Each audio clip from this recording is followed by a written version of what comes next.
Hello and welcome to the Flix Forum podcast, where each episode we go back and we look at a Netflix original film in the order of release.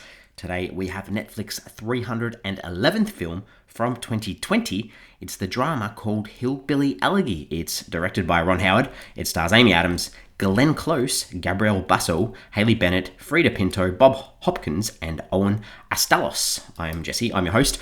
Thanks for joining me today for this, I guess, at the time, awards contender kind of film. But as we get into this, we're probably going to hear a few good stories about how this ended up on Netflix. In the meantime, though, if you haven't seen this film and you are keen on checking it out, please do give us a pause and come back a little bit later on, because we will spoil this as we go. And we're going to kick the show off with the Fast Flicks, where we do a quick little summary of what the film is all about. So this one's about a man who must break the cycle of despair of his small hometown to find his own success. Intriguing? Hope so. Let's talk about how this ended up on Netflix. So realistically, it's based on a novel. It's based on a memoir from 2016 of the same name by J.D. Vance. So our main character in this film is J.D. So this is his story. It has a tagline of "based on the inspiring true story." So obviously the inspiration of the novel sort of led to it being adapted into a film. There was a bit of a bidding war, I guess, for the rights to the memoir. So Imagine Entertainment won the rights in April of 2017 at auction for Ron Howard to direct. We then go to Feb of 2018, where Vanessa Taylor was set to adapt the memoir into a screenplay. And in March of 2018, Ron Howard was spotted in areas around Ohio scouting locations, as well as again in October of 2018 and March of 2019 in more places in Ohio. We then go to January of 2019, where Netflix won the rights to the film after bidding $45 million on the project. Quite a lot of money, so Netflix obviously had a lot of faith in this one. The cast joined in April of 2019, and some further people were added in June of 2019 too. Principal photography began on June the 12th, 2019 in Atlanta, Georgia, and wrapped on August the 8th, 2019 in Middletown, Ohio, after a 43-day shooting schedule, which is interesting. Several days of the filming took place in the book setting of Middletown, Ohio, though most of it was done in Atlanta, and the production code for the film was Ivan, so they filmed under the title Ivan. When it was released on Netflix, it was the most watched film on the site in its first day of release, before finishing third in its debut weekend. Overall, also in its second weekend, the film fell to 8th place, so it didn't really stay in those charts too long. Part of the film, there's a character called Marmal,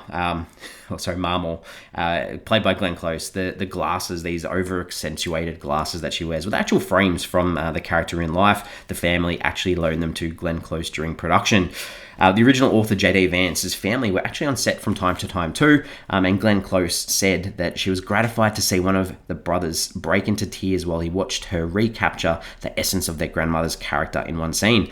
After that experience, Glenn Close knew that she'd nailed it. Also, Glenn Close's makeup, it took, she had this nose put on, these ears prosthetically put on, and a lot of painting done too. It took about an hour to do each day, as well as another 30 minutes just to get her wig on. So a lot of time in the chair to get makeup done for Glenn Close in this film.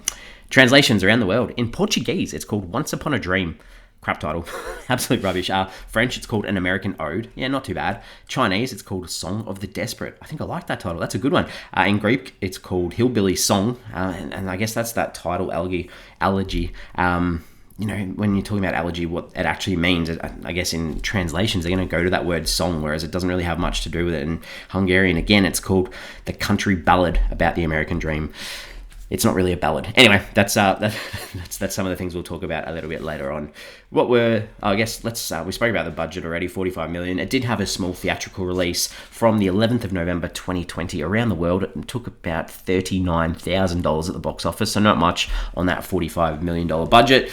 It was nominated for 33 awards, including 4 wins, but on top of 4 wins as well. I guess the biggest nominations for this film was that it was nominated for 2 Academy Awards, one for Best Achievement in Makeup and Hairstyling, and Glenn Close was actually nominated for Best Performance by an Actress in a Supporting Role. Crazy, because she was also nominated for a Razzie Award, so the worst performances for that same performance. So nominated for an Oscar as well as the worst performance too. This did hit Netflix on the 24th of November 2020. All right, what are the critics and audiences saying about this film? Not very good. I guess the idea is the critics don't really like it, but by the look of it, a lot of audiences didn't mind it. Rotten Tomatoes, so the critics has it at 25%. That's on 259 reviews. That is definitely rotten. Whereas the audience has it at 82% on more than 2,500 ratings. Crazy, big difference. IMDb sits at a 6.7 out of 10 on 46,000 ratings, so not too bad, really. Letterboxd a fair bit lower, 2.7 out of 5 on 55,500 ratings, but it's been logged by 74,000 people. And Metacritic, again, this is a bit like Rotten Tomatoes. The critics have it at 38 out of 100 on 43 reviews, so in that traffic light system, that is red, whereas the audience has it at a 7.4 out of 10 on 225 reviews, and that's green. So the complete opposite almost. Audiences like it, critics don't. What are my thoughts on this one? It's not great. It's, I guess, the way it's structured to connect stories from the youth of JD to his present sort of seemed forced, and overall the film feels a bit glossy for the sort of content it's trying to show, or the themes as well. They don't seem like real characters, and there is little background context on how JD is actually breaking this cycle that his family faces in their town. I guess his story about fitting in at Yale might have been a bit more interesting than that backstory of his youth. So that's where I'm at, and I'm sure the novel that it's based on does that much better, because I think it's a pretty well-received book. The character's Bev, so we're going to talk about Bev first. So Bev is JD and Lindsay's mother. She's played by Amy Adams, a victim of her own upbringing. She tries to better herself. She does nursing school as a single mum, but she's got these mental health issues and substance abuse issues, which make it hard for her to be the best mum that she wants to be, I guess, because I think deep down she does want to do everything for her kids, but unfortunately she just can't seem to keep it together. Working as she works as a nurse and then abuses her position to support her addictions, and this death of her own father, Papa, it sort of amplified this spiral into despair, as well as that cycle of abusive partners that she has throughout her life. So a very, sad character, realistically. Marmor, which is Bev's mother, played by Glenn Close, I guess her role is that she's loyal to the family no matter what. And, she's also flawed herself, though. And she's the grounding character in this film who supports JD in sticking him to the right path. And the back end of the film does that really well, but, she's that character that's got those smart remarks and very gruff and, holds that authoritative sort of position in the family. JD, this is his story. It's told through voiceover. He's born into this middle-class America and never really had a chance to make anything of himself unless he decided to. So it's all about his choices. And I've sort of touched on this anyway, but that history of drug abuse and domestic violence in the family are some of the traits that he's probably worried about himself. And this is obviously seen through built up aggression throughout this film, and anger that we see at various stages too. But he wants to better himself. He wants to go study, and he sort of, has found love himself. This girl called Usha, who's educated herself, and his concerns are about revealing too much of his family's history and past to her, because he doesn't want to scare her off, because he's got something good in his life, and he knows generally anything connected to his hometown is sort of going to end up in disaster. And you can sort of understand that hesitation from him in that. Lindsay, I sort of touched on, JD's sister. She didn't really get much in this. I guess the idea is she's got this boyfriend, Kevin, from an early age, who almost seems like an escape for her from what's going on at home. And she doesn't really have a big role in the film, but I'm sure in JD's actual life, there would have been more to her than that. And I guess the grandfather, Papa, we see him throughout, and obviously he's significant when he passes away in sort of, making Bev go further out of control. But he's a significant figure because he's looked up to, but he also did a lot wrong himself. And, there was a reason why he was living down the street from the family and not with the family unit. So even though he was still there supporting. All right, the director, Ron Howard.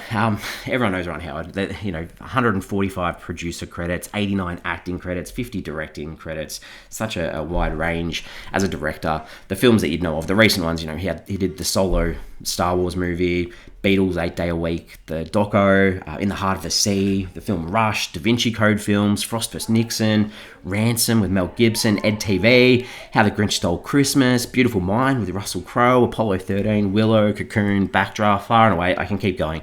Done lots and lots of films. So this is another one to add to his collection. All right, let's talk about some scenes. What are some scenes that stood out and what are some things that I didn't like? So I think, JD, there's a scene where he's getting beaten by his mum in the car. She's speeding, ready to crash the car, and he runs to this lady's house for protection. And this lady just takes him in, looks after him, and she's like yelling at Bev, I've got dogs, stay back. And there's these cute tiny little things that would do no harm. So I thought that was funny. and probably people don't like this, but the bridge and the tunnel to enter Middletown, to enter the town, every time JD went through it or drove through it, that symbol, I guess that it's very explicit in your face, but that idea of leaving the past of the town, the small town, or never being able to escape it. I thought that was good.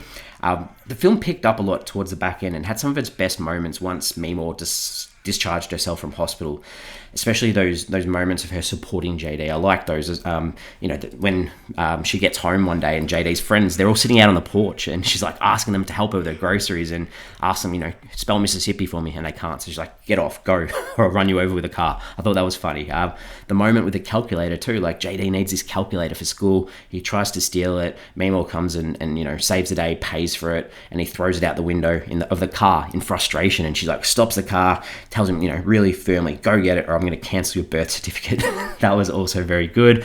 And JD, this is towards the end, but JD's racing back for his interview. He's in the car, 10-hour drive. He's on the phone to his girlfriend, Usha, the whole time. And he sort of tells her, I'm an hour away. I'm not going to make it. Can you please go and tell them that I'm not going to make the interview? And then she goes to open the door and he's standing there. I thought that was a nice moment to sort of finish on, even though it wasn't the finish because he goes on a bit further. What didn't I like? The voiceover throughout, tacky. I think based on the choices in the structure of telling this story through flashbacks, the voiceover probably needed to be there to keep the audience sort of on track with what was going on, but it was super tacky. JD, every time he spoke to Usha, his girlfriend, he called her babe. I don't know, it was just a bit gross. I didn't need to hear it multiple times. And finally, JD goes to hospital to see when his Meemaw is there. She's got pneumonia, and he's sort of, asking her, is she going to die? And he was really aggressive towards her, and I understand that they're trying to show he needs her there, but it was just a weird scene. Didn't really like that. Themes, ideas. What was this film trying to say? Obviously, the American dream is a big part. It feels so out of reach for so many in neglected parts of society, and there's that idea of people doing it tough. You can't afford health insurance, you can't afford homes. And that goes in with that idea of small towns too, the codes or the ideas that small towns follow and sticking with each other. And hope is something that's missing for so many people because of that, the cycle of domestic violence, substance abuse, those types of things. The key thing I think they want you to take out of this film is the idea of family, and that, the only thing that means anything in life is family, and you stay true to your roots. And also that idea too, we see it through JD, you won't make it if you don't try. If you don't try and get out of this situation, you need to choose who you are to better yourself. Even though it's not giving up on your family or ignoring them, it's about making those choices and having that balance too. What did I take away from this film? Amy Adams, I hate to say it, not fit for the role. I just did not find her believable at all for this character, for this mother who's really struggling with life, with addiction. Amy Adams is usually such a bright, bubbly character. I just feel like that I couldn't get that, almost that stereotype of her performances out of my head, and it really made this feel jarring for me throughout. If I've got any questions, some pondering, some ideas. I sort of touched on this before. The novel, when it was released, it was sort of used in America, when Trump became president, to sort of explain why those parts of society got behind him as a president. If that's what the novel did, I did not feel this from the film at all. It sort of felt like the film was just putting events together, and that the film sort of misses out on that whole outcast idea. So I guess that's a little bit of a frustration maybe with people watching this film too. And the title, Elegy, it's the actual word, it's about, a poem or a reflection, a mournful one, and it's often a song that's sung for the dead as well. Like, this film didn't even make me feel mournful at all. It's almost like they've taken one of those feel-good Hollywood sort of sports overcoming the odds stories, and from what I've read, obviously it deviates from the novel, which I'm guessing sort of makes you sort of not empathize, but feel like you understand JD and his situation, and how he wasn't actually an outcast, and how he was, interesting to people. So I guess they missed that in the film too. And then finally, like in his voiceover, JD's voiceover at the end, he talks about how he was rescued. And I mean, he's still left his mum to go and chase his dreams when she probably needed him the most. That's a tough situation because, was it important for him to break the cycle at this stage and then go do what he needed to do but still support? Because if that's the case and we want to really go for JD, we need to see him coming back to support his mum, not just finishing the film on him, having an interview and getting the job or the study of his dream. So I think that was a bit frustrating as well. All right, ready to wrap it up. We give the film a rating out of 5. Like, for me, it's sad. It's just sad, I guess, that it didn't land, because there were some good moments towards the back end, but prior to that, it was like they showed us this continual cycle of bad things without giving us a good enough idea of how JD actually broke this cycle. Like, yes, he did it, but how did he still, if the idea about this film is family, how did he still connect with it? Because it's just an interview at the end that sort of closes this film. So I'm giving this a 2 out of 5. Not the worst film in the world, but 2 out of 5, pretty low. We're on socials. We've got Instagram, we've got Facebook, and we've got X, formerly known as Twitter. The question I wanted to put out on socials for this episode is that idea, is this a rich person's idea of what it's like to be a poor person? You've got Ron Howard, one of the biggest, creative forces in Hollywood of the last 40 years, who is telling this story of a poor white guy trying to make it. And is that why it's missing so much? Is that why it doesn't feel so real? Because they're just trying to turn it into this feel-good story when, sometimes feeling good isn't necessarily a part of it. It's about highlighting and showing these bad parts or bad experiences of people in society. So interesting question. I like that one. We're back next week. Next week, it's an international film we have from 2020. It's an Argentine drama called Notes for My Son, or El Cuarto de Tome. It's directed by Carlos Sarin and stars Monica Antopoulos, Paolo Parentos, and Valera Botticelli. Excited. Haven't heard of this one. No idea what it's going to be about. Drama. I'm keen. I'm good. Let's see if it does better than this one today. As always, thanks for hanging out, having a listen, and I will see you next week.